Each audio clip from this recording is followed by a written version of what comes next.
Ver se tá pronto. Já estamos gravando, já estamos salvando aqui a nossa aula. E eu vou só explicar para vocês o seguinte. Por conta de mais aulas em uma turma do que em outra, e ainda mais por conta de mais aulas em uns grupos do que em outros, tá? Nós estamos aqui agora com pessoas dos 4 grupos, e cada um nós paramos em um lugar diferente dentro do nosso conteúdo. Já era para a gente, inclusive, ter avançado e ter visto algumas outras coisas mais além. Então, o que é que eu vou fazer? Eu vou começar agora e eu vou pegar do começo até onde eu parei no último grupo que a gente tava tentando ver aqui na nossa última aula, que foi terça-feira, com o último grupo. Então, eu vou pegar isso. Então, necessariamente, possa ser que vocês vejam algumas coisas repetidas, mas aí a gente vai usar para que eu vou falar um pouquinho mais rápido. Se vocês tiverem dúvida, podem levantar a mão, eu paro. Mas a gente vai aproveitar esse momento para que vocês também criem mais propriedade naquilo que a gente está conversando. Tá certo? Então, por mais, eita, mas eu já vi esse pedaço aí, o senhor já falou dentro de sala de aula, eu já anotei no caderno, qualquer coisa assim do tipo, mas eu estou passando e vou até o ponto que a gente vai equalizar com todas as turmas, todos os grupos, e a partir daí a gente vai seguindo agora mais na frente com os estudos mais específicos avançando. Eu meio que vou terminar quase toda a parte introdutória para a gente pegar os outros temas, tá certo? Então, qualquer momento, se você teve dúvida, levante a mão, tá? Se você teve que sair por algum motivo, coloque aqui no chat, antes de terminar a aula, coloque aqui no chat o nome de vocês, completo e a turma, que vai servir como uma assinatura e presença aqui da nossa aula, tá certo? Então, vamos lá, deixa eu compartilhar aqui a tela com vocês. Deixa eu compartilhar a tela. Pronto. Vamos compartilhar a tela. Vocês estão vendo minha tela já, pessoal? Já. Estou. Pronto, pessoal. Então, nós vamos começar a falar aqui sobre a parte de engenharia de software. Eu não sei se tem alguém que a gente ainda não chegou a conversar anteriormente, tá? Mas essa parte é uma parte introdutória ainda para que a gente possa... deixa eu só fazer uma coisa aqui enquanto eu tô aqui. Deixa eu tirar esse... Eu coloquei sem querer aqui, peraí.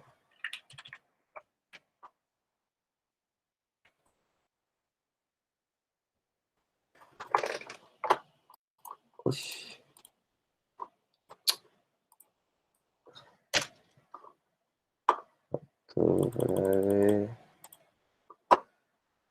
Deixa eu botar de novo. Sem querer eu digitei aqui. Pronto.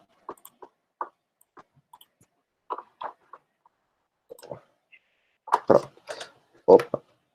Então, é uma parte introdutória em engenharia de software, tá?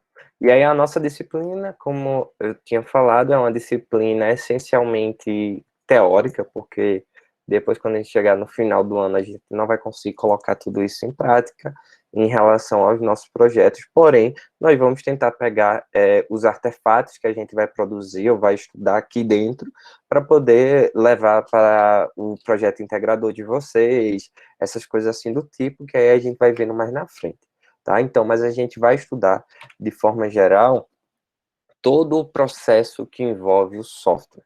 Então, a gente tem hoje que o software está em todo lugar, hoje ele faz parte vital aí praticamente da nossa vida, tudo que a gente faz envolve software, tá? Se hoje vocês passarem um dia sem o celular, parece que o mundo acabou, porque vocês estão um dia inteiro sem o celular. Se vocês estiverem com o celular, mas forem desplugados da rede em si, a gente começa a endoidar também, vou dizer assim. Mas por quê? Porque o software ele já faz parte da nossa vida como um todo, tá?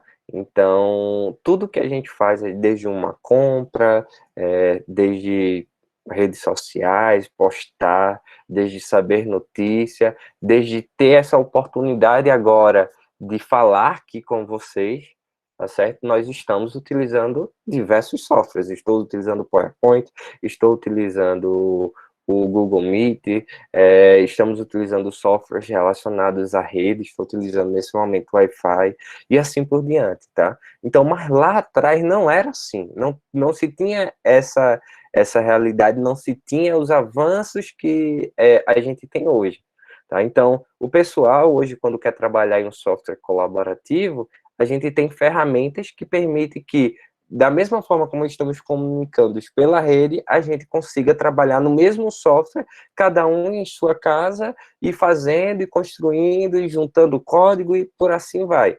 Tá? Então, antigamente não. Se você tinha duas pessoas trabalhando em uma linha e você precisava de mais, vou dizer assim, força de trabalho, e você chamava mais gente para poder trabalhar, quando ela entrava, e aí se ela já tinha uma forma de trabalhar, isso bagunçava tudo, aquela coisa tal. Por quê? Porque nos primórdios, lá um pouquinho atrás, o software ele chegou até a ser entendido meio que como se fosse fazer arte, que a gente, quando pinta um quadro, a gente coloca o nosso eu lá dentro pintando.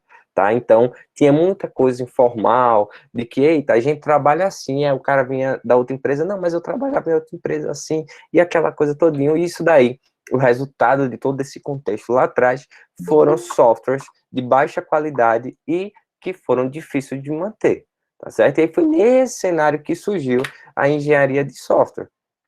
Então, o nosso objetivo na disciplina é tanto descrever engenharia de software, quanto falar sobre alguns modelos de processos que estão mais adotados aí dentro da engenharia de software. E nesse cenário aí que eu estava falando para vocês, tem duas pessoas tentando entrar, deixa eu só aprovar. Opa, pronto. Nesse cenário, eu vou pedir uma ajuda a vocês. Se alguém estiver entrando, falar lá no WhatsApp, como eu estou sem meu celular, aí vocês me dão um toque. Professor, tal pessoa está tentando entrar, tá? Eu tô vendo a Tá mesma certo, coisa, professor. que vocês só. Tô sem celular e não tô conseguindo ver o chat também. Vocês falam no áudio, por favor. Então, nesse cenário, com o passar do tempo, construir software, o pessoal foi olhando e foi aprendendo que, para eu ter um programa aqui funcionando tudo direitinho, não é só codificar, não é só fazer. Existem várias outras fases, várias outras etapas que a gente já passava de certa forma informal, e a gente não tinha isso daí documentado ou estruturado em um modelo de processo, tá? Então, depois, quando passou a ser estudado, foi visto que o software, para ter aqui, ó, funcionando, para ter a parte do código, o que é que a gente tinha? A gente tinha um plano, ou seja, o planejamento. A gente tinha a especificação de requisitos do que era necessário ter no nosso software. A gente tinha o projeto, quando a gente começa, por exemplo, a fazer arquitetura, desenhar como é que vai ser, como é que as partes vão interagir. A gente tinha várias documentações, a gente tinha vários outros tipos de testes também para fazer do nosso software, para poder dizer que o nosso software estava dentro do que o cliente tinha pedido. É claro que também tínhamos várias estruturas de dados que a gente tinha que saber qual é a melhor estrutura que funcionaria para a minha necessidade e tudo mais. Então, o software não é mais o código, o software é todo o processo que envolve para poder desenvolver o código. Então, é isso que a gente vai estudar aqui dentro da nossa disciplina, tá? Então, tá aí, não é apenas o executável, não é apenas o código rodando, mas sim todos os artefatos que vão ser produzidos e que são necessários, tá certo? Desde o desenvolvimento até a gente distribuir o nosso código e divulgar o nosso código, tudo faz parte do software como um todo. Então, a gente pode, sempre quando olhar o software, por duas perspectivas. Um é o produto, que é o software que vai ser entregue ou vai ser vendido a seus clientes, qualquer coisa do tipo, e o outro é o processo que é adotado para produzir o software, produzir o produto, digamos assim. Então, ambos são os aspectos que são a ênfase da nossa engenharia de software. Então, a engenharia de software busca entregar software de qualidade para os clientes, desenvolvidos por processos consistentes, bem gerenciados e com controle efetivo de custos. A gente pudesse compilar aí de uma forma geral. Tem mais alguém tentando entrar aqui? Suelen. Pronto. Tá? Então, a gente pode entender engenharia de software como sendo ficou aqui em cima, desculpa, uma tecnologia em camadas, tá? Então, seria essa tecnologia em camadas. Engenharia de software vai buscar, ao final, que o software desenvolvido tenha qualidade. Mais alguém tentando entrar. Então, foi. Que o software desenvolvido tenha qualidade.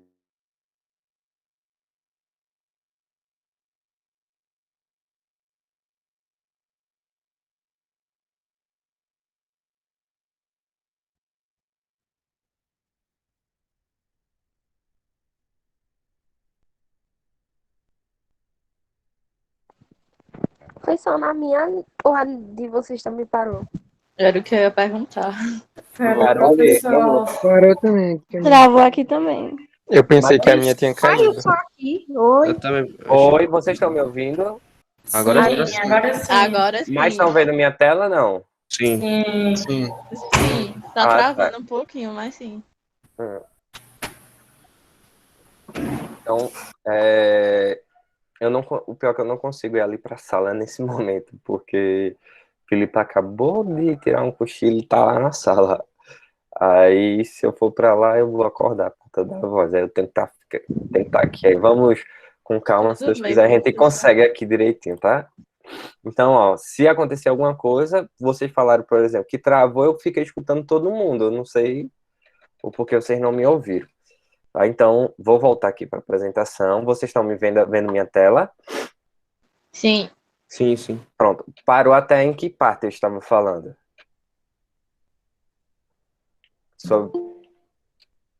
Será que é porque eu estou saindo para provar o pessoal aqui que está travando isso? Não, eu acho que não, porque minha internet tá travando.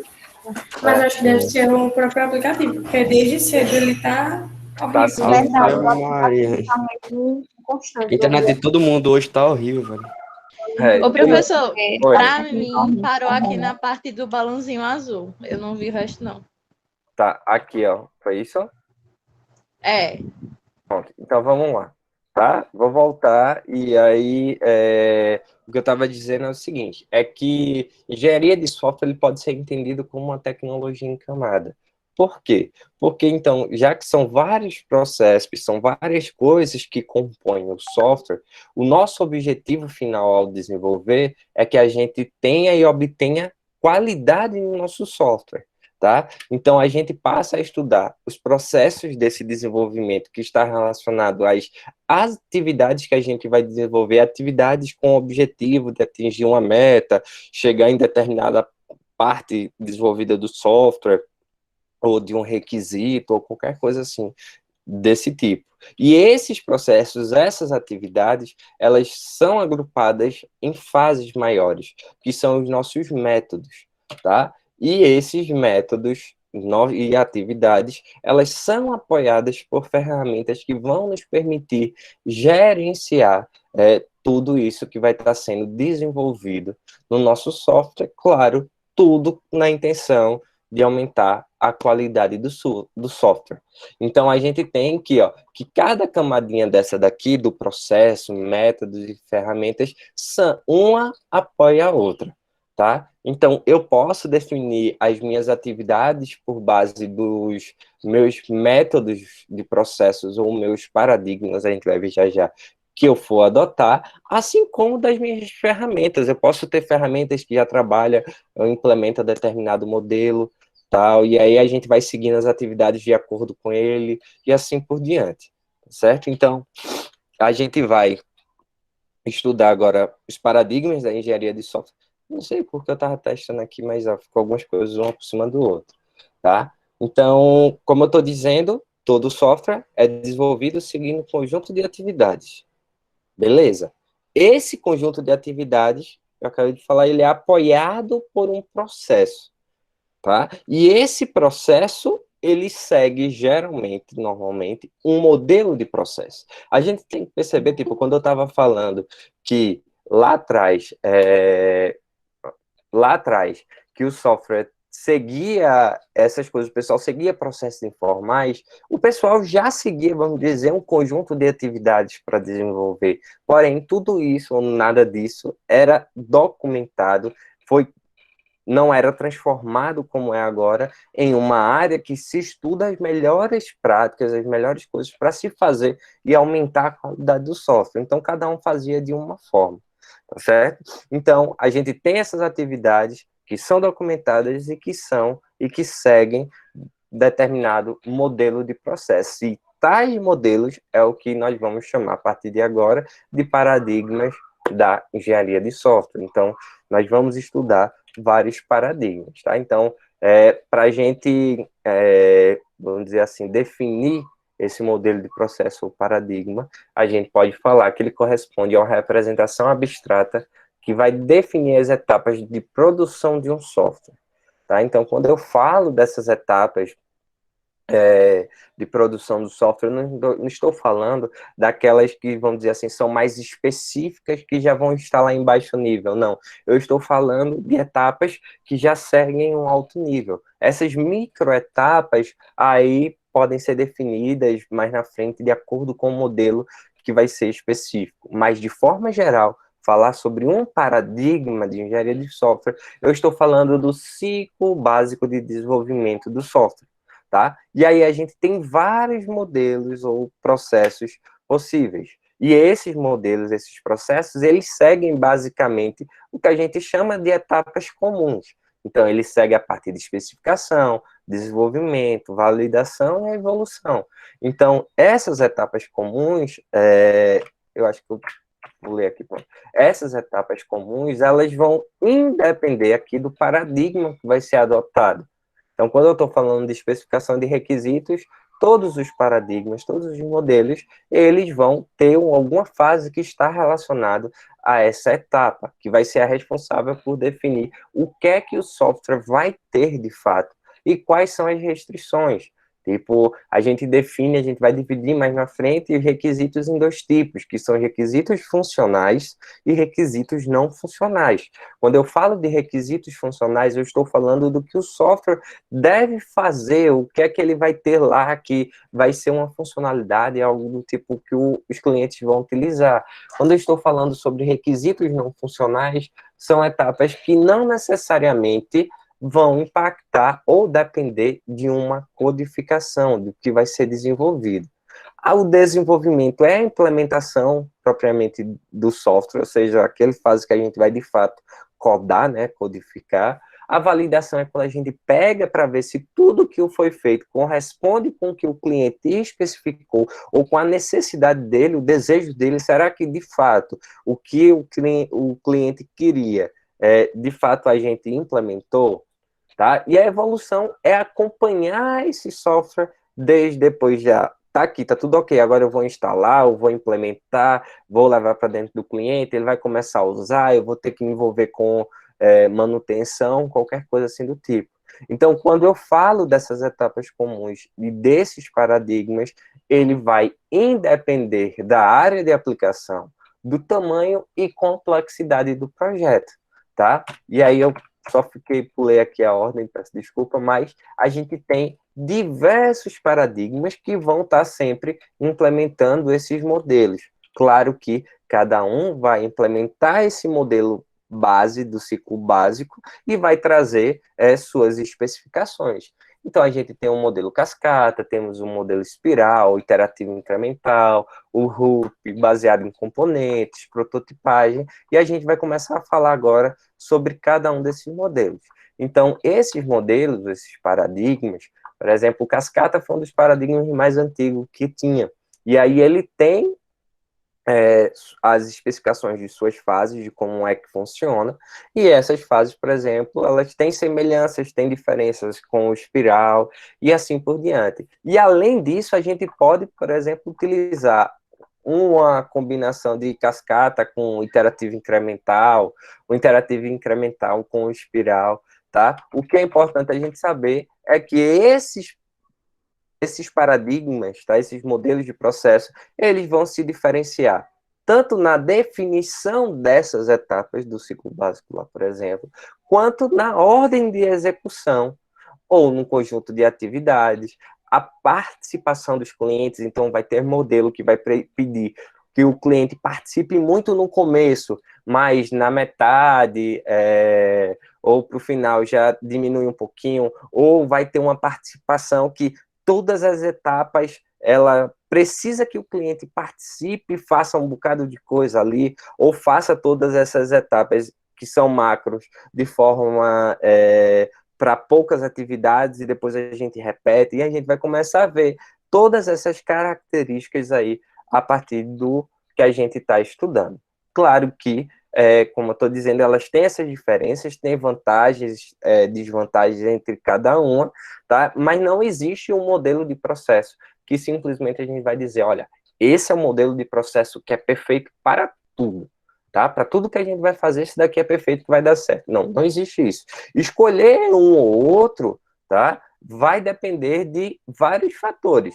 Então, para quem estava em sala de aula, a gente conversando, eu até perguntei, como é que vocês escolhem um computador? Eu sei que tem gente aqui que vai escolher um computador por conta de jogo. Eu quero um computador que vai ser topado para eu jogar. Tem outras pessoas que vão escolher um computador pelo custo-benefício. Eu quero um computador hoje para fazer atividades rotineiras, ficar melhor para eu estudar, qualquer coisa do tipo. A outro vai dizer assim, ó, eu quero um computador que se adeque ao valor que eu tenho para poder comprar. Minha mãe me disse que a gente não tem condições nesse momento de comprar um computador que eu vá pagar mais do que R$ 200 de parcela todo mês, vamos supor. Então, eu vou ter que escolher um computador dentro daquele valor que eu tenho. E assim por diante. Tem gente que vai escolher um computador porque quer um desempenho muito bom para poder processar a imagem, renderizar, fazer isso, ou jogos, ou qualquer coisa assim do tipo. Então, a gente escolher um computador, a gente busca saber quais são as nossas necessidades, o que a gente tem de dinheiro, o que a gente tem de tempo para esperar, para comprar. Por exemplo, eu não vou comprar um computador agora porque o dólar está muito alto e os computadores subiram muito. Então, a gente vai analisar tudo isso. É a mesma coisa quando a gente vai escolher um modelo de processo desse para que a gente possa desenvolver o nosso programa, tá? Então, eu vou olhar qual o tipo do software, qual o tipo do programa que a gente vai fazer, eu vou olhar para dentro da minha organização, eu vou olhar para o meu orçamento, quanto é que eu tenho, qual o tempo que eu vou levar, tá? Então, tudo isso, a gente faz essa análise e aí a gente escolhe, a gente adota, não, vamos adotar tal coisa, vamos adotar tal outra coisa, e assim por diante. E tem também, por exemplo, o time em si do software que está desenvolvendo. Então, se você já tem conhecimento sobre determinada área ou determinado paradigma, qualquer coisa do tipo, e vocês acham mais conveniente utilizar ele, é claro que vocês não vão escolher um outro que vocês não conhecem, vocês vão escolher o que já está dentro ali do conhecimento de vocês e tudo mais, tá certo? Então, a gente tem que ficar com isso em mente de que não existe um modelo perfeito ou um que vai se adequar para tudo. A gente analisa os fatores, o que a gente tem naquele momento, e aí, junto com todo mundo, decide o que mais ou menos nós vamos adotar, nós vamos fazer, tá certo? E aí, como eu estava dizendo, que tudo isso envolve a busca por qualidade de um software, a gente pode se perguntar o que é um software de qualidade. Tá? Então, existem algumas características que podem nos responder sobre isso, se aquele software no final lá, tá? Ele foi desenvolvido com qualidade ou não foi desenvolvido com qualidade. E aí tem essas caixinhas aqui, por exemplo, que a gente pode perguntar sobre questões de usabilidade. É fácil de usar, é fácil de aprender, é fácil de entender aqueles conceitos que estão aplicados ali. Será que o meu software ele funciona com um desempenho adequado para os meus recursos ou para o meu cliente? Será que o tempo de resposta para quem está usando ali demora ou não? Quanto é que de recurso ele usa? Eu estava dando exemplos sobre algumas análises que eu estava falando em relação à eficiência, por exemplo, de umas análises que eu estava fazendo dentro de um servidor. Então, a gente analisando e viu, por exemplo, que tinha 16 megas lá disponível de memória RAM e o cara não usava menos, usava 10 mais ou menos, e aí ele sempre estava pagando mais por uma coisa que não precisava, porque ele não chegava a topar a memória. Isso, como é servidor online e tudo mais, na nuvem, ele pagava bastante por isso. Então, você vê uma economiazinha assim de alguma coisa do tipo, você economiza muito lá na frente, e assim por diante. Então, quando a gente passa a responder essas coisas sobre desempenho, a gente vai falar sobre a eficiência do nosso software, tá? O software propõe a fazer o que é apropriado ou o que foi proposto. Então, será que o software ele satisfaz as necessidades do meu cliente? Então, quando eu passo a analisar isso, eu passo a analisar se o meu software tem qualidade nas funcionalidades do que foi especificado pelos meus clientes quando ele me contratou. Tá? Então, fazer o que é apropriado, fazer o que é proposto, pode ter conotações diferentes, por exemplo.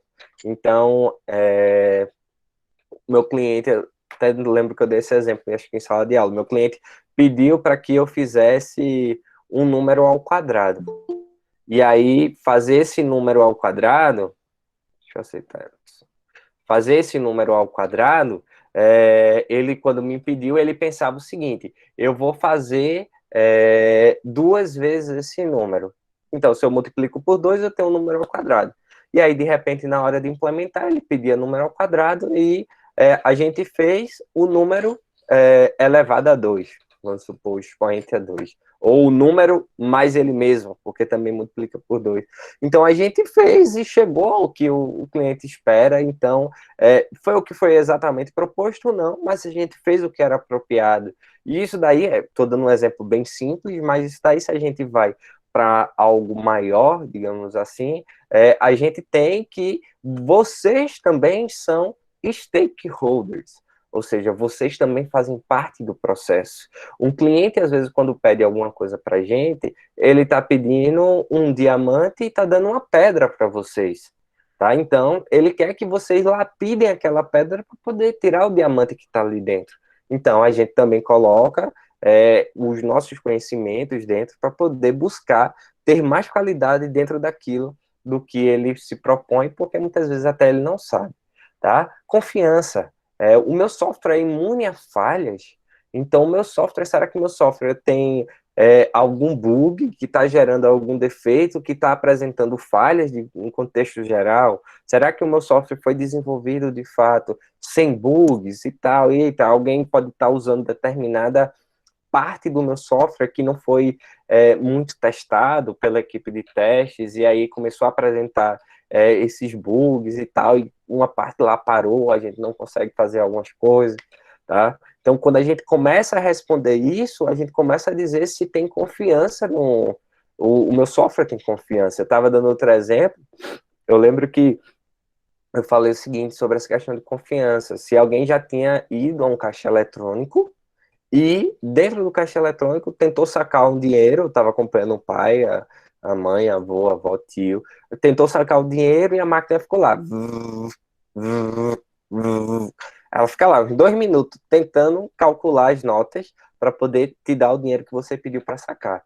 E aí, de repente, puf, o dinheiro não sai, pede para tirar o seu cartão, você na hora acessa lá a sua conta no celular ou qualquer coisa, bota de volta na máquina, mas você geralmente fica com medo, e aí quando você vê, paf, o dinheiro saiu da sua conta e não saiu dinheiro nenhum do caixa eletrônico. Será que a gente sofremos um golpe, perdemos esse dinheiro, qualquer coisa do tipo?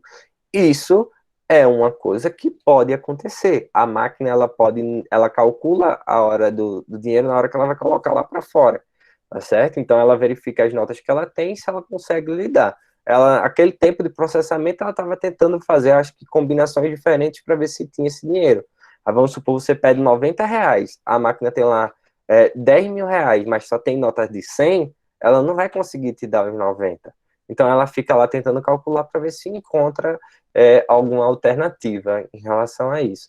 Aí, ela não conseguiu, esse dinheiro saiu da sua conta, mas se você observar, se der alguns minutinhos depois, esse dinheiro retorna para sua conta, porque é um sistema que não pode falhar nesse sentido, tá certo? E isso aí também tem a questão, se a gente pensar em aviões, por exemplo, aviões, os sistemas de aviões, pessoal, eles são, assim, extremamente topados em relação a questões de falhas. Eita, se falha um motor, o avião ainda tem condições do outro motor de chegar até em determinado canto, tem isso, tem aquilo, então eles começam a fazer inúmeros testes para que a qualidade seja o maior possível.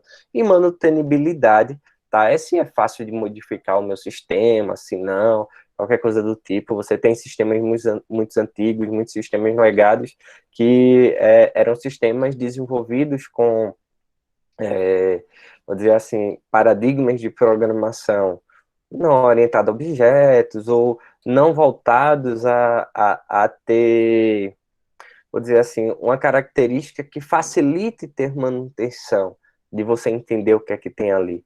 Então, quando a gente começa a responder se é fácil modificar o nosso software, e isso não vai afetar outras coisas, não vai fazer meu software parar, ou qualquer coisa assim do tipo, eu também estou relacionando a qualidade do meu software em termos de manutenibilidade, tá? Então, responder essas caixinhas aqui, vocês conseguem dizer se o software tem qualidade ou não tem qualidade por meio dessas características. Beleza até aqui?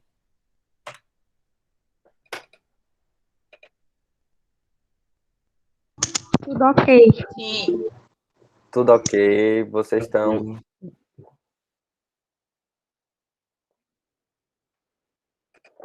Beleza. Se vocês tiverem alguma dúvida, qualquer coisa, só falar e a gente vai... Eu vou parando, vou voltando para cá. Deixa eu só fazer uma pergunta a vocês. A aula de física é de 2h40, não é isso? Isso. De 2h40 ou é 3 horas? 3 horas. 3 horas, 2h40. intervalo de 20 minutos. Ah, beleza. Pronto, se der mais ou menos 2h15 e a gente tiver aqui e tudo mais, e eu não me atentar na hora que eu tô sem o meu relógio, vocês me ajudam também, tá certo? Tá certo, professor. Aí eu paro pra gente conversar. Então, vamos lá falar sobre os processos. Nosso objetivo é falar sobre o cascata, a gente vai falar sobre cada um, mas eu queria chegar até o iterativo incremental com todo mundo hoje aqui. Então, vamos lá.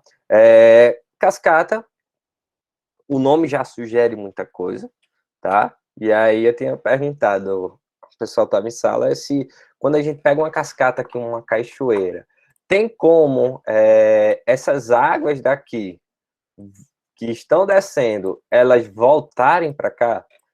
Não. A gente disse que não, mas Não. olha que na sala de aula teve... Mas o caminhoneiro disse que tivesse uma bombinha, pelo menos voltava. Ele disse, se eu colocar uma bomba aí, ela volta. Ele disse, botar umas duas, bota umas fortes, ela volta. Teve outra gente que foi para geografia, que foi falar sobre o rio, de fazer isso, se encontrar e tal, e de repente esse rio volta para cá. Mas o que acontece é que essa água, à medida que ela sai para cá, já bate aqui na areia junto com a outra água, já muda suas características, tudo mais, então essencialmente ela não retorna, tá?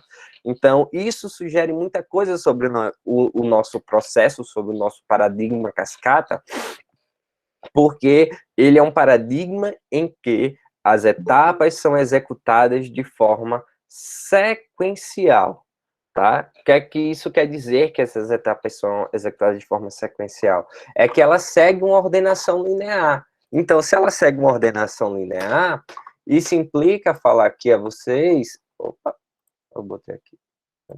Isso implica aqui, ó, falar a vocês que ela só passa para uma etapa à medida que aquela outra etapa ela foi concluída, tá? Então, essencialmente, a gente tem aí aquelas etapas que eu estava falando para vocês sobre a especificação, que são o ciclo básico, digamos assim, o clássico, tá? O modelo cascata, como foi um dos primeiros paradigmas a surgir, também foi chamado de modelo clássico de processo, tá certo? Então, para eu passar aqui para o desenvolvimento, eu preciso antes estar com a especificação ok.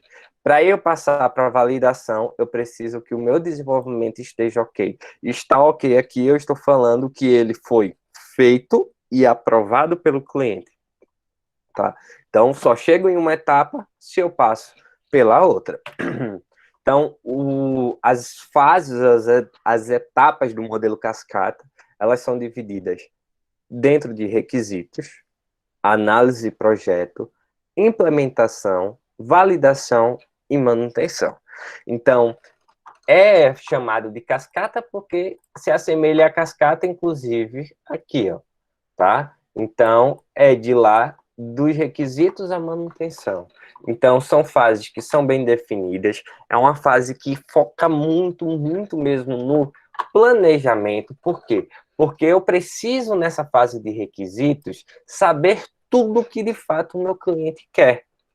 Porque aí, quando eu souber tudo que ele quer, quando a gente colocar tudo isso no papel, digamos assim, eu vou fazer uma análise de desenvolvimento do projeto, ver o que é que está relacionado, o que não, e aí a gente vai estipulando os prazos para que a gente possa implementar.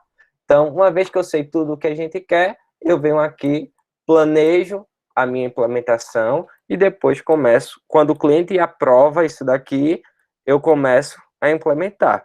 Depois que eu implementei o sistema como um todo, agora eu vou chegar para o cliente e vou validar essa minha implementação.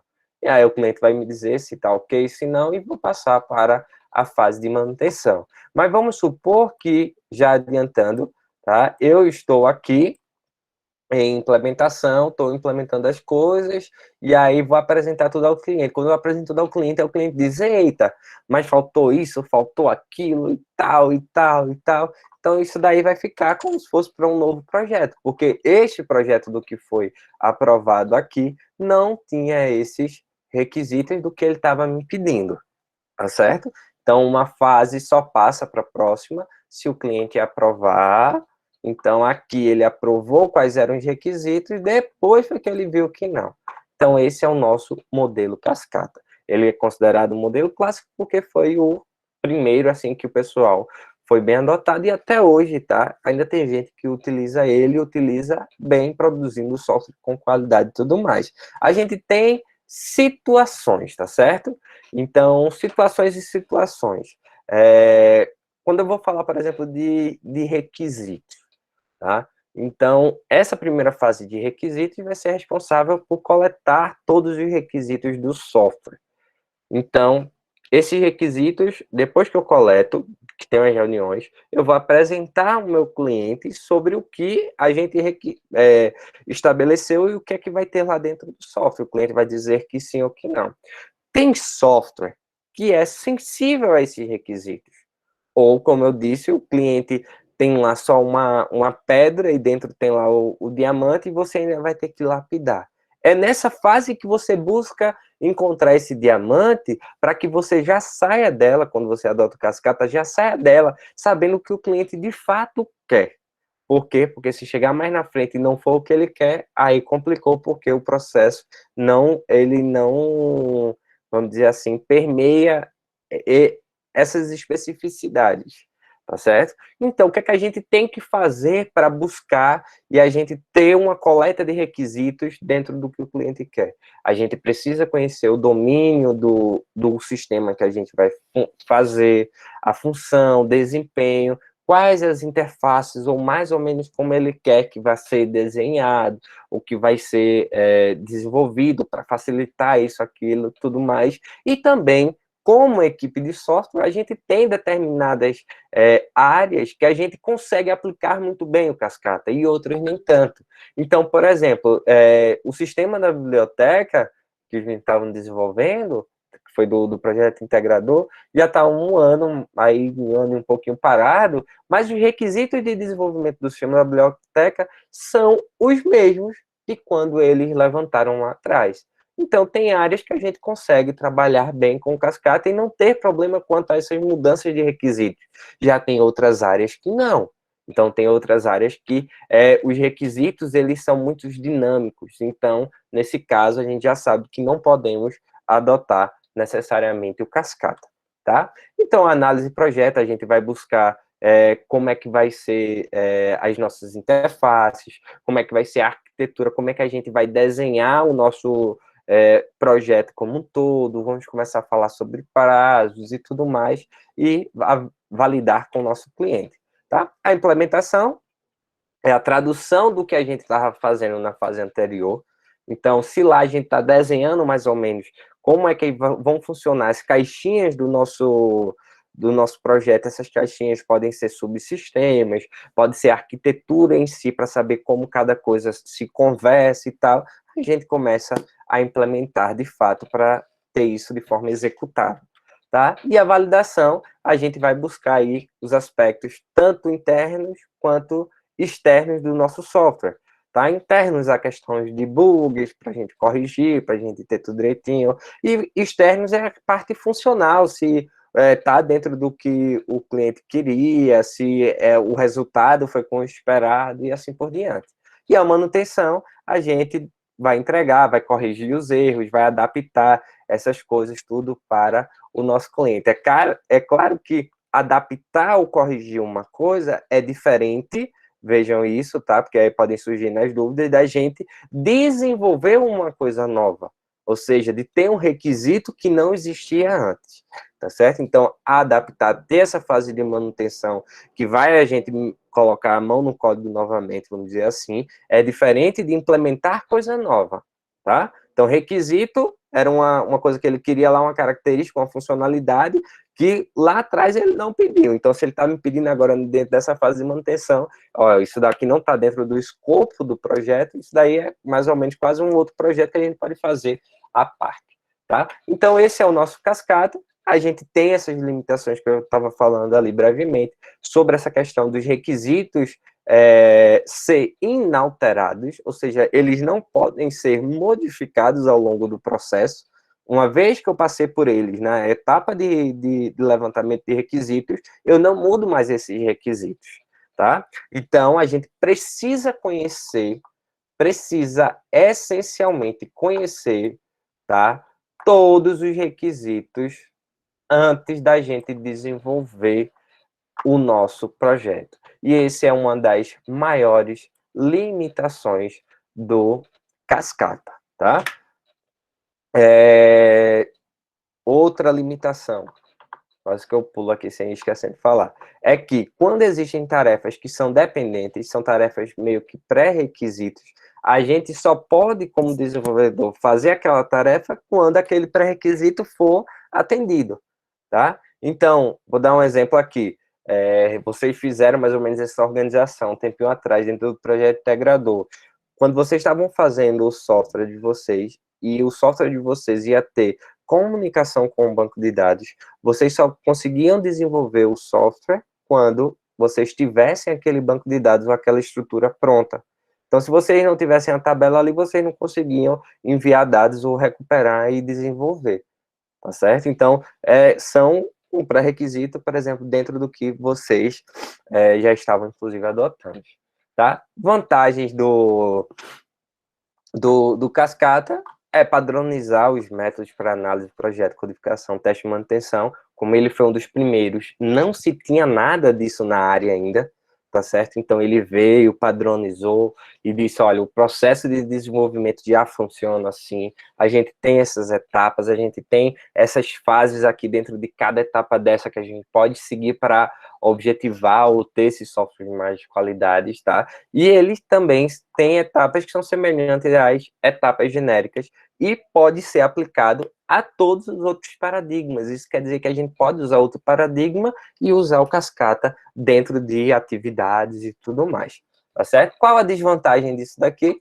É que dificilmente os clientes são capazes de relacionar todos os requisitos de uma só vez no início do projeto. Hoje, isso daqui é cada vez mais notório em relação a isso. Os clientes, eles não conseguem pegar um sistema e pá, tudo que eu quero tá aqui, tá certo? Então, esse é o nosso modelo cascata. E aí eu tinha perguntado, tinha colocado, inclusive, isso daqui para vocês refletirem e alguns escreverem lá no Classroom, que é a questão do qual tipo de software seria adequado a gente usar o modelo cascata e se vocês achavam que existiam situações reais hoje que a gente pode aplicar esse modelo cascata. Eu já dei um exemplo do sistema da biblioteca e a minha opinião de que acho. Alguém quer falar alguma coisa?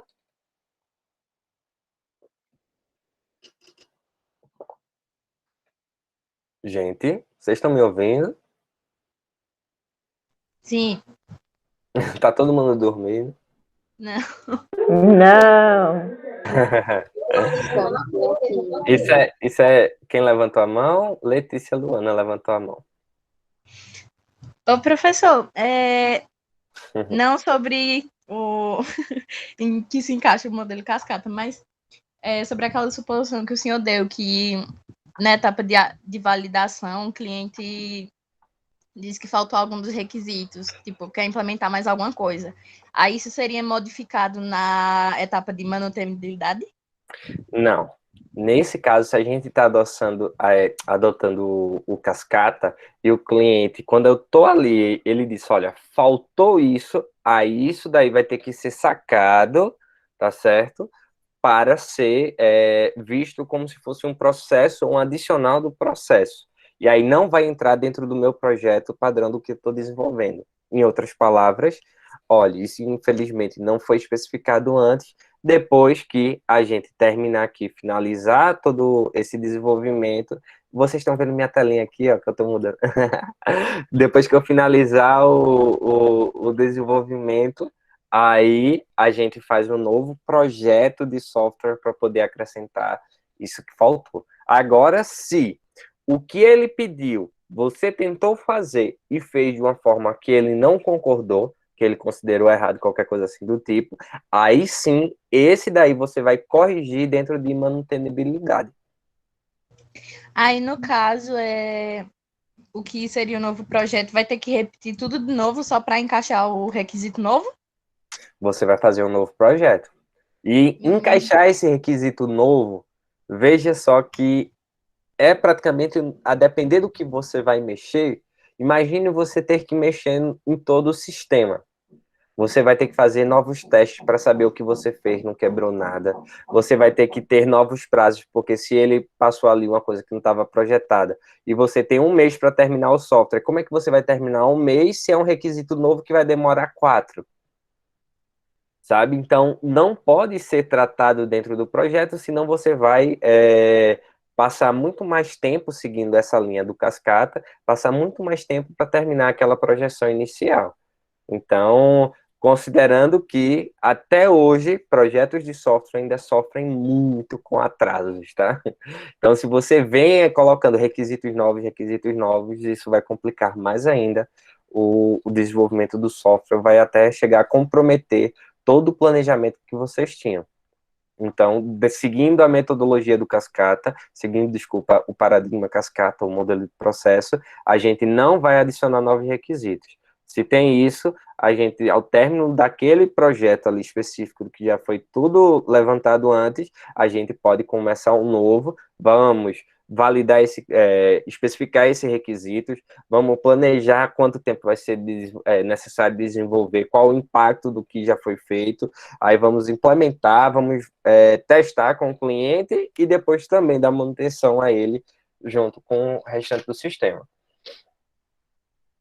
Meu Deus do céu, que judiação. Não. Veja que imagine você está desenvolvendo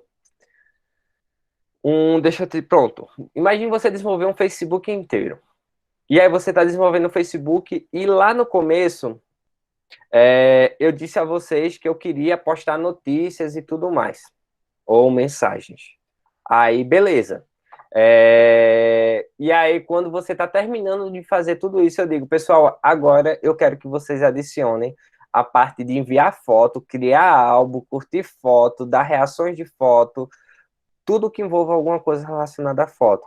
É quase, vamos dizer, um único requisito, é quase um outro sistema inteiro gigante, sabe? Então, a gente não tem como tratar isso como se fosse o mesmo projeto. O que a gente essencialmente deve buscar quando adota essa linha é fazer um novo projeto a partir daquilo do que foi nos passado. José Walter. Mas aí, professor, por exemplo, ele está nesse sistema de texto e ele quer que mude o modo que seja apresentado para a pessoa que está vendo. Isso entra em manutibilidade? manutenibilidade. Manutenibilidade. Isso. Veja, ele está no modo de texto e ele quer que mude, vamos supor, para mostrar como imagem. Certo? Isso daí, se não vai ter esse impacto de ser necessariamente um novo requisito e dá para mudar com menos impacto, já que ele foi solicitado antes, e talvez, deixa eu só voltar um pouquinho, se ele pediu para ser texto, você fez como, ele pediu para ser imagem, você fez como texto, perceba que não era o que ele queria, ele não validou, então isso entra dentro da manutenção do seu software. Segundo, tudo que ele pedia mais tem como fazer com um projeto novo. Isso mesmo. Quem é conta noob? Só diz o nome aí, só para saber. Agora, segundo, você fez ou teve um erro dentro do que você fez. Entra dentro de manutenção. Tá? Agora, você vai fazer algo novo que vai impactar na estrutura do seu projeto, é um requisito novo, isso entra dentro de um projeto separado. Tudo que ele pedir a mais tem que fazer como novo projeto, sim. Nessa situação, sim. Agora, se for dentro daquele requisito, você como equipe, e você já está conhecedor daquele processo, você vai entender mais ou menos o que é, vamos dizer assim, ou qual o impacto daquilo que vai causar dentro do seu sistema. Do que de fato é novo ou do que de fato só deve alterar. Pode falar. Falta. Edson. Levantou e baixou. Tudo bem. Quem é conta noob? Só aqui, só para saber o nome. É o mistério do dia, todo mundo quer saber. Mistério desde cedo. Ele tá... Se ele não falar, eu vou tirar ele da sala agora aqui. É o anônimo. Agora Dá um sim, minuto aí pra ele inteligente, né? falar. A pessoa entra numa conta nada a ver. Como é que vai participar da chamada, menino? Pelo amor de Deus. Como é que eu vou dar pra... se não der a presença... Se eu remover, não tem como voltar mais, não. Laísa tentando Segundos. ameaçar o menino. 5 Dá um, segundos, dá, olha. dá um minuto aí, professor. Pode tirar. Ele saiu. Ele saiu? Eu tô achando que Saiu, alguém de fora da professor. escola. Se... falando logo cedo que podia Mas pronto, ficou sem a presença. E se brincasse, nós descobrimos quem é nas turmas da educação.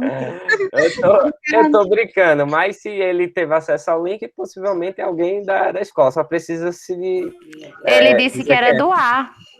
É do ar? Ele disse que era na outra aula. Eu acho que ele tá Tá bom. Então, beleza, pessoal. Esse é o nosso cascata. Agora vamos falar sobre um modelo de processo que é considerado evolucionário, que aí a gente vai falar sobre interativo e incremental. Olha só, quando a gente já fala de evolucionário, eu já sugiro também novamente a vocês que o software ele vai evoluindo de forma gradativa, tá? Então, a gente tem aí o processo que é chamado de iterativo. Que danado é esse processo interativo? É porque ele é feito por meio de iterações, tá? Então, cada interação que a gente faz, cada pedacinho do que a gente faz, a gente vai refinando de forma progressiva o nosso programa. Então, a gente define também qual é o escopo, qual a necessidade no começo do projeto, e ele não vai sofrer alterações nas iterações sucessivas, mas nós vamos fazendo de pedacinho em pedacinho. Enquanto cascata, a gente definia tudo para fazer o software completo para entregar para o cliente, agora nós vamos entregar por meio de iteração, que são esses pedacinhos.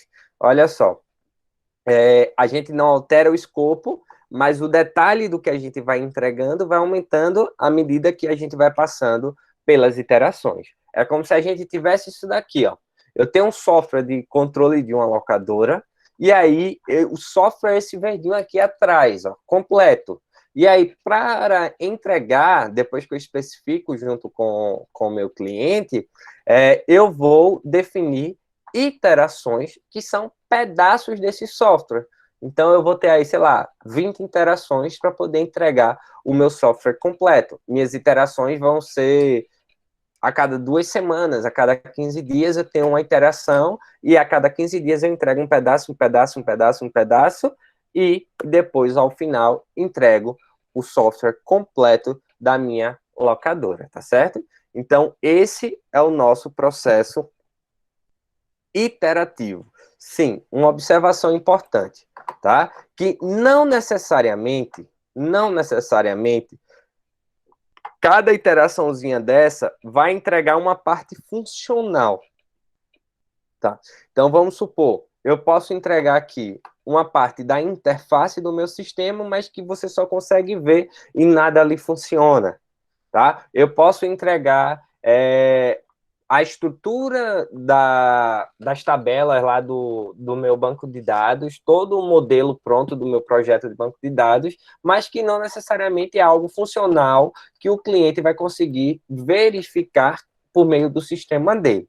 Então, a gente define essas iterações, mas aqui não necessariamente cada iteração é algo executável, tá certo? O que é que vai nos ajudar nesse processo? É que a gente consegue identificar preliminarmente os maiores riscos e as dúvidas, tá? Então, quando a gente vai dividindo aqui, a gente vai vendo essas relações, a gente consegue ter esse contato, tá certo? E conseguir especificar melhor o que de fato é necessário, junto com o meu cliente, tá? Então, se eu estou entregando algo, vamos dizer assim, que é entregável, que o cliente consegue ver e já consegue testar, eu posso, na próxima iteração, dar uma melhorada nisso daí, já que ele me pediu alguma coisa. É claro que, novamente, a gente não vai ter, nesse momento, como colocar novos requisitos para que vai mexer em tudo, porque aí vão ser um outro processo que eu vou ter que definir outras iterações para poder entregar aquilo para ele, tá? Então, favorece a identificação preliminar das inconsistências entre análise, projeto e codificação, já que eu estou entregando de pedacinho ali, a gente vai conseguindo ver se foi algo inconsistente do que eu projetei, do que eu fiz, tá? E favorece também a aprendizagem como um todo e a melhoria contínua do processo. Se vocês estão trabalhando hoje em uma equipe nova, tá? Essa equipe tem 5 pessoas, e aí 5 pessoas trabalhando, beleza? E essas pessoas não trabalhavam antes juntas. E aí, na primeira iteração, vocês estão se conhecendo, vocês estão vendo como a forma de cada um trabalha e tudo mais. E aí, vocês adotaram esse processo iterativo de fazer. Fizeram alguma coisa na primeira iteração, terminou ela. Vocês vão para a segunda iteração. Vocês agora já estão se comunicando melhor. Vocês agora já estão sabendo mais ou menos como é a forma de cada um trabalhar, e assim por diante. Daqui na 10ª interação, vocês já se transformaram de fato em um time. Então, as coisas estão até evoluindo mais rápido e tal. Então, quando a gente fala de melhoria contínua do processo, é que à medida que você vai iterando ali, desenvolvendo o seu software, essa comunicação, essa relação, esse processo interno do desenvolvimento, cada vez mais vai sendo melhorado ou aperfeiçoado, certo? E a gente tem um outro processo incremental. Eu não coloquei aqui, mas o que é que a gente poderia ver de desvantagem do processo iterativo, pessoal?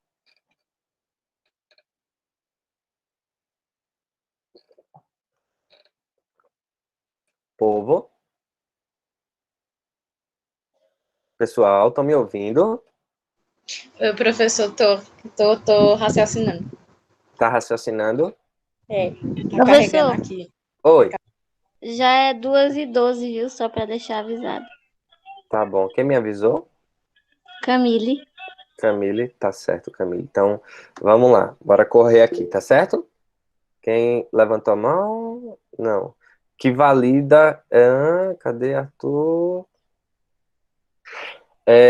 Valida em toda iteração. E aí a gente pode ver por 2 aspectos, né? A gente pode ver de forma, na teoria, negativa, o fato da gente validar em toda a iteração, e da forma positiva, porque à medida que a gente vai validando, a gente vai aperfeiçoando o nosso processo com o que o cliente quer também. Deixa eu deixar aqui a minha escola, tá? Então, vamos lá. Tem Ô, dentro... professor, Oi. em relação ao cascata, o interativo teria um desenvolvimento mais rápido ou mais lento? Não. Não. A questão aqui eu pensei que eu tinha colocado, mas não coloquei não, outra imagem. A questão aqui do iterativo, na essência, vai levar o mesmo tempo.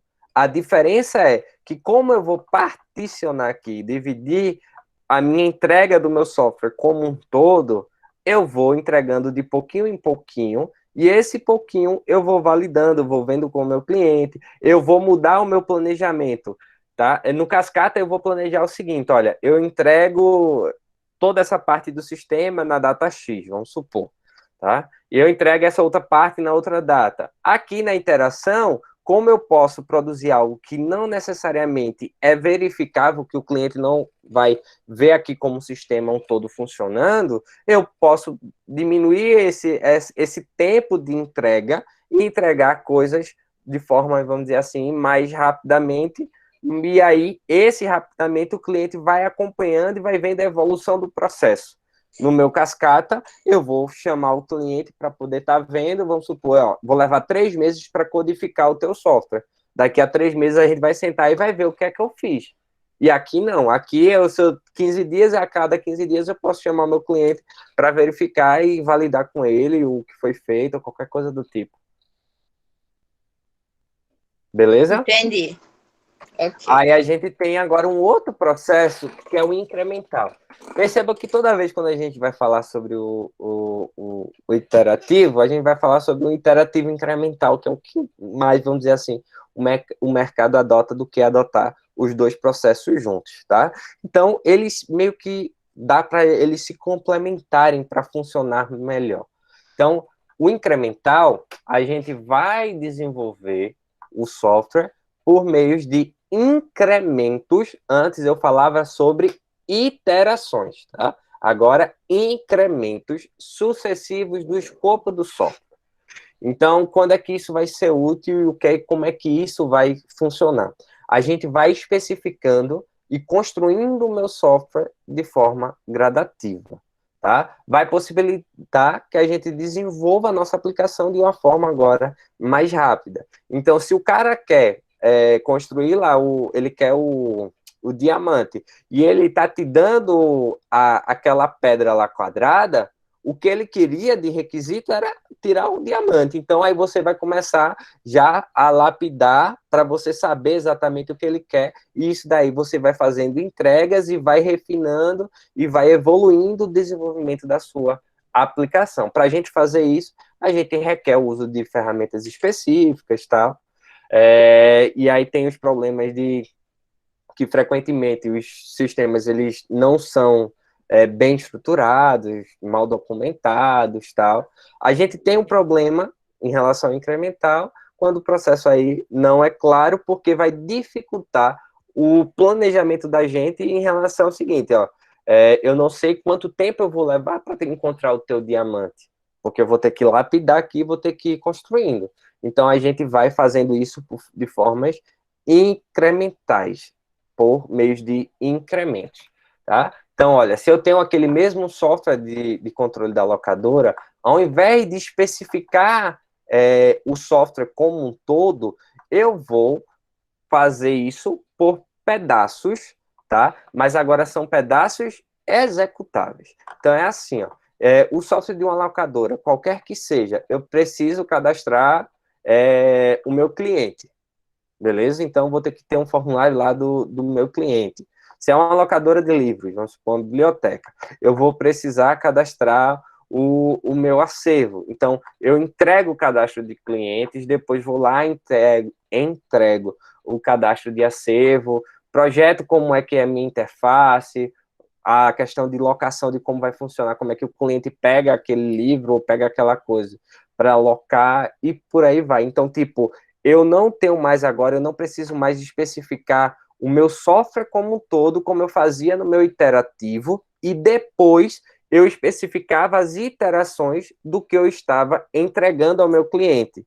Agora, eu sei que ele quer esse software da locadora, tá? Mas a gente vai fazendo por partes por meio de incrementos. Ó, o teu software de locadora vai ter que ter um cadastro de cliente. Aí o cara então vamos fazer aqui o cadastro de cliente, como é que vai ser mais ou menos? Então, pá, fiz o cadastro de cliente e incorporei aqui no software.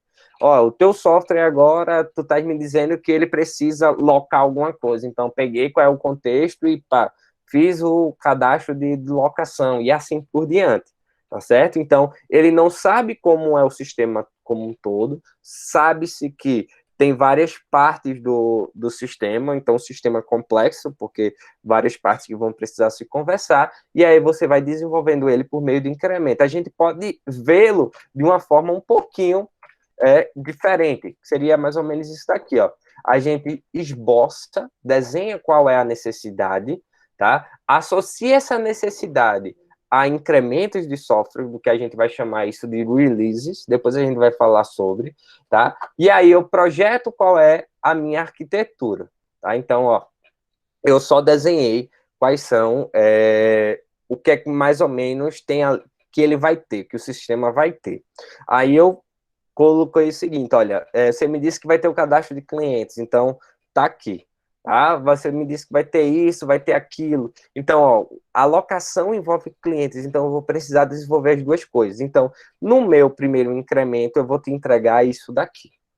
Aí, no meu segundo, eu tento te entregar isso e assim por diante. Quando eu vou desenvolver, eu começo a desenvolver esse meu incremento. Aí eu valido o meu incremento com o cliente. Se tiver ok, eu integro de forma completa, ou seja, como se fosse o sistema em si, tá? E aí, quando eu fiz esse incremento, eu terminei de desenvolver todo o meu sistema? Não. Então, eu volto, vou desenvolver um novo incremento e assim por diante.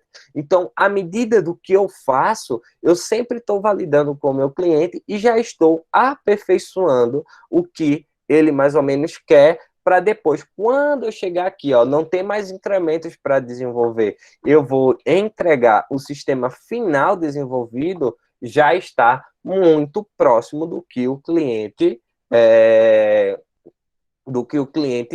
quer, tá certo? Ou do que o cliente queria. Beleza?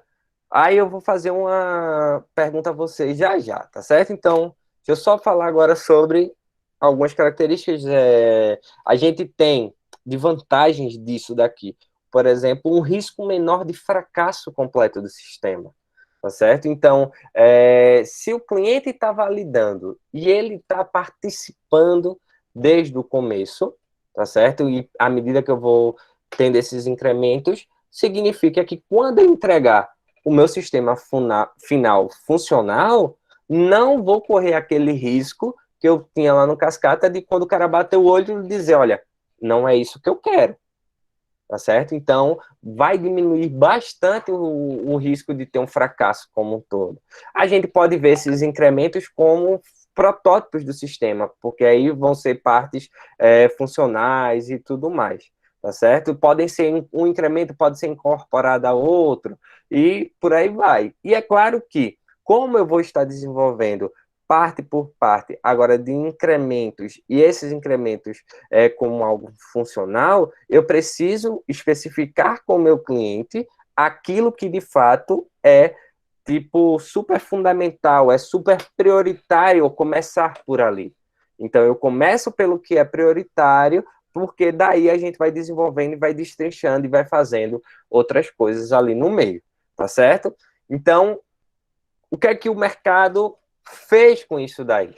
Então, eu tenho um iterativo, que eu tenho iterações, e aí que não necessariamente eu vou estar desenvolvendo por meio de partes funcionais ou executáveis, e eu tenho um incremental que vai estar buscando essa parte executável, incrementos do meu software. E aí transformou-se, fez uma combinação e que foi bastante adotada, por isso que a gente fala dele, que é o iterativo e incremental, tá certo? Então, o que é que eles vão fazer com esses dois? A gente vai pegar as vantagens da gente ter iterações, tá? Dividir, fracionar e ir fazendo as coisas com os nossos incrementos, entregando uma coisa ao meu cliente, já validando com ele para que a gente diminua a chance de fracasso do meu software, tá? Então, cada iteração, quando a gente considera os dois agora, vai produzir um conjunto de artefatos associados com o produto final, tá? Então, cada iteração que eu tiver vai buscar algo que vai fazer parte do meu produto, do meu software final, tá certo? Lembrando que software é tudo, não é só apenas codificação. Então, a gente pode enxergar o meu processo iterativo e incremental dessa forma. Veja bem, e aqui eu ainda estou juntando outra coisa para mostrar a vocês. Eu vou definir, tá, o meu requisito, especifico qual é esse requisito, projeto, implemento, valido, implanto. Cheguei aqui no final, tá tudo ok? Tá. Então aqui eu terminei meu incremento 1, tem um incremento 2, 3 e assim por diante, e o meu software vai estar completo lá no final. Então, se eu tenho requisitos que não estão claros, estão escuros, estão um pouco às cegas para a gente, como a questão lá do diamante, se eu sigo um processo desse daqui, é muito mais vantajoso do que eu seguir, por exemplo, um cascata, tá? Mas vocês conseguem perceber alguma coisa aqui a mais? Vocês conseguem perceber isso aqui? Ai, vocês conseguem perceber, caneta? Vocês conseguem perceber alguma coisa aqui, pessoal? Para a gente encerrar a aula? Tipo cascata, só que dividido, né? Exatamente. A gente tem um processo iterativo e incremental que para cada incremento que a gente faz, tá certo? Por meio das nossas iterações aqui, ó, que são tempos diferentes ao longo do tempo, a gente pode, por exemplo, adotar um cascata. Por quê? A gente não sabe qual é o requisito? Sabe. Esse requisito não, já foi especificado aqui, foi dito o que era, tá tudo direitinho, pá, e é bem pequeno ao invés de ser um sistema como um todo? Foi. Então, esse requisito já tende a não modificar nesse tempo que a gente está desenvolvendo ele. Então, a gente pode funcionar por meio de iterações, cada interação produzindo um incremento, e para cada iteração, tá, a gente adotar, por exemplo, um cascata para seguir isso daí ao longo do tempo, tá certo? Então, esse é o nosso processo iterativo e incremental. E aí, na próxima aula, a gente vê o prototipação para a gente poder encerrar e a gente terminar dessa conversa aqui e a gente estudar coisas específicas desses modelos de processo. Tá certo? Dúvidas da parte de vocês? Eu tinha uma pergunta aqui para fazer sobre...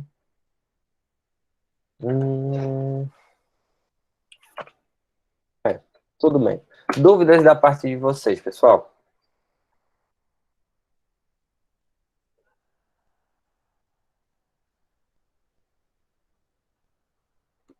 Pessoal? Tudo tranquilo. Tudo tranquilo?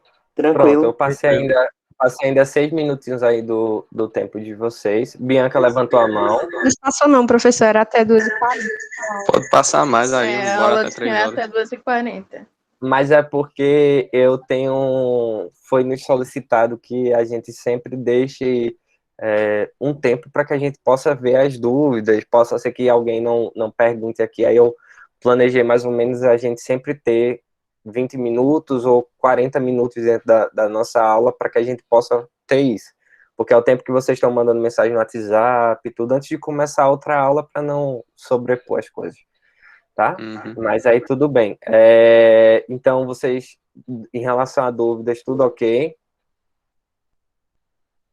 Estão levantando a mão. Bianca está levantando a mão. Sim, Pode falar, professor. Bianca. Ô, professor, você vai disponibilizar os slides? Vou sim. Tá? Eu Tá. vou atualizar o Classroom de vocês. O Classroom de vocês é o único que eu não tô atualizado, mas eu vou organizar em relação a isso, tá? Tá certo. Os outros já estão com as coisas, eu vou colocar lá. Pronto, tudo bem quanto a esse assunto. Vitória do B não tá conseguindo ficar na chamada, o aplicativo fica fechando, nossa senhora. Tá muito ruim o aplicativo pelo celular. Tá de boa, professor. Agora pode voltar pra praia. Então eu vou voltar aqui para praia. Antes da gente encerrar, conta Núbia, eu tava brincando aí, falando sobre sobre essa questão, mas preciso que vocês coloquem agora também todo mundo, o nome completo e a turma, para que eu possa registrar, tá certo? Então, uma das notas nossas vai ser de participação, vou considerar, porque a gente já vai precisar fechar uma nota e eu vou contar a participação de vocês. Então, coloquem o nome completo de vocês e a turma aqui no chat, porque aí eu vou encerrar, tá certo? Então, muito bom estar com vocês. Qualquer coisa, é só falar.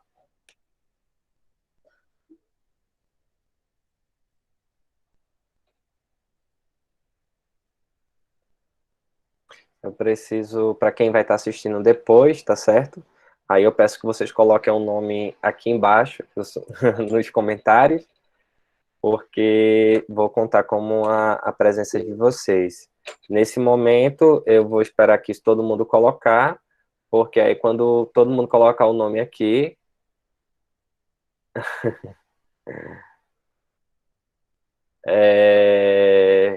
eu vou encerrar aqui a chamada. Tá certo? Porque fica registrado. José Williams, muito bom estar aqui com você, Williams. Williams está na reunião, pessoal. Saiu da escola, mas está aqui presente.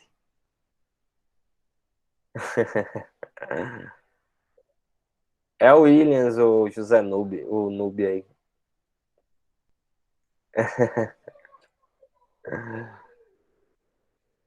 Espia! Era o Williams, Olha, viu que como ele é lindo. Ixi, Maria. Foi desmascarado. Ó, tu quer ver eu vou estar em Dubai agora, pô, peraí. Eu não tô conseguindo ver, não. Tá fixado no meu cadeia aqui, deixa eu ver. Peraí, Agora... eu vou mudar pra Dubai, peraí. O massa aqui pra onde viu que Ô, vai, gente. o ventilador dele vai atrás. Gente, Meu filho, é nordestina na veia. Eu me esqueci, eu tenho que tirar o print agora da nossa coisa aqui. Da nossa reunião. Preciso que vocês ativem as câmeras. Não. Oh, meu Deus! Olha... Não, professor, precisa nada. Gente, lindo! olha só quem tá aqui chupando limão. Meu Deus, como ele tá grande. Maria, mãe! Chupa limão, papai. Como é que chupa limão? Chupa aqui pro pessoal ver, ó. Mostra ao pessoal. E a careta agora do limão? Ó a careta. Ó a careta, ó a careta. Ai, Felipe. Cadê a careta? Peraí. Só eu que Ele é a cara do professor. Do nada. Pera aí, agora tava bem baixinho agora. Tá vendo, gente? Como é que chupa limão, ó? Vitamina C, é isso mesmo, Carlos. Ele chupa super de boa, que ele gosta que só. E a careta sempre rola mais, não para não, né, papai? Lindo. Tchau,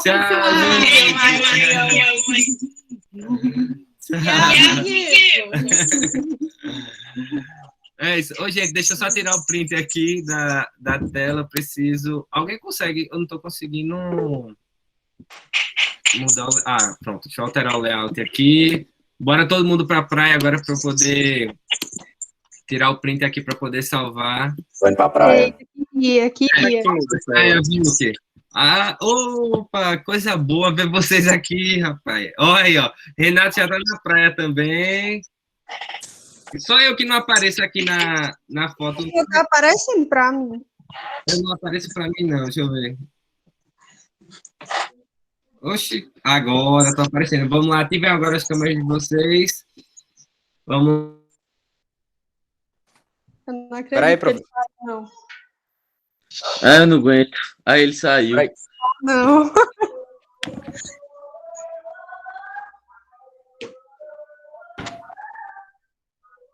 Eu não vou aparecer, não, gente. Vai ficar todo mundo aqui se olhando mesmo. Bora, Helder. Oi.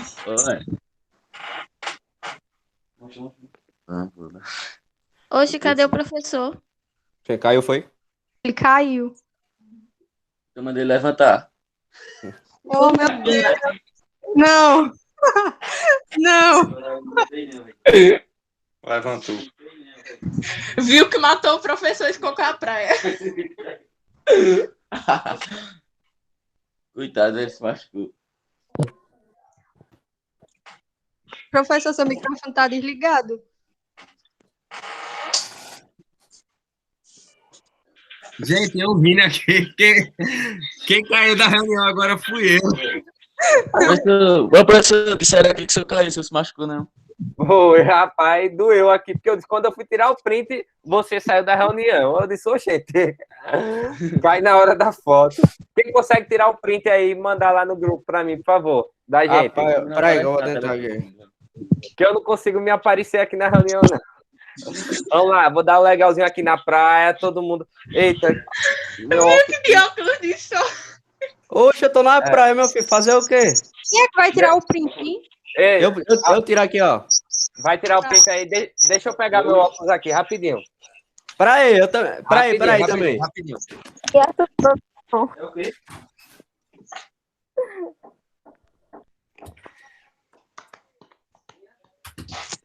O professor entrou na água do nada.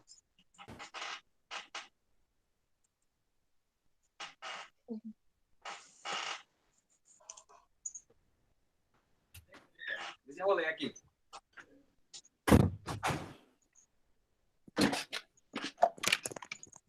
Gente, cheguei diretamente ali de Filipe aqui, ó. Óculos de Filipe. Eu não encontrei nenhum óculosinho, ó. Ah, moleque. Parece Não um Juliette, ó. acredito. Beleza. Vai lá, manda o print aí, Vilk. Peraí, que eu vou mandar agora. Cadê a outro? câmera? É o que, Ninha? Cadê o da girafa? Ah, Cadê da professor. girafa? Vai lá, agora. Ai, meu Deus, tá tudo escuro aqui. Tira aí, Vilk. Peraí, eu Peraí. vou mandar lá no grupo agora. Bora ver. Tá, peraí, tira de novo, Vilk. Tira de novo, Vilk. Que eu cheguei aqui, ó. É. Tem aglomeração. Linda. Vai, pose. Pose agora. Vai lá, filho. Sorri. Tcharam. Vai, vou mandar lá no grupo. Valeu. Tchau, gente. Boa tarde. Foi muito bom estar aqui com vocês. Tchau, meu amor. Eita, Você vai conhecer as gêmeas quando? em breve eu vou conhecer todo mundo. Não é, filho? Eu com o óculos dele, ele com o meu óculos. Eita, gente, ainda tá gravando, eu me esqueci. Meu Deus. Deixa eu parar a gravação. Vocês nem avisaram. Vê se foi.